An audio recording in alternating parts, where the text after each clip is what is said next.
জীবনে শত্রু থাকা ভালো, কারণ শত্রুরা আমাদের ভুল ধরিয়ে দেয়।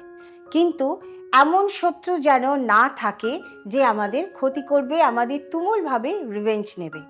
আপনার শত্রু, যে আপনার সবচেয়ে কাছের শত্রু, তার যদি জন্মছক জানা যায়, তার যদি জানা যায় যে বৃশ্চিক রাশি, তাহলে আমি বলবো সেই মানুষটির সঙ্গে শত্রুতা বাড়িয়ে লাভ নেই। বৃশ্চিক রাশি বা বৃশ্চিক লগ্নের ব্যক্তিরা তারা কিন্তু শত্রুতা খুব ভালোভাবে পালন করে, কারণ তাদের রিভেঞ্জ নেওয়ার ক্ষমতা এটা কিন্তু সাংঘাতিক। এটা বলা যায় তাদের জন্মগত।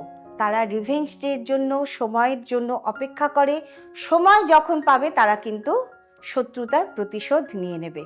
কাজেই আমি বলবো যে বৃশ্চিক রাশি বা বৃশ্চিক লগ্নে মানুষজনের সঙ্গে বুদ্ধি দিয়ে চলুন। শত্রু থাক না, কিন্তু একটা লিমিট পর্যন্ত।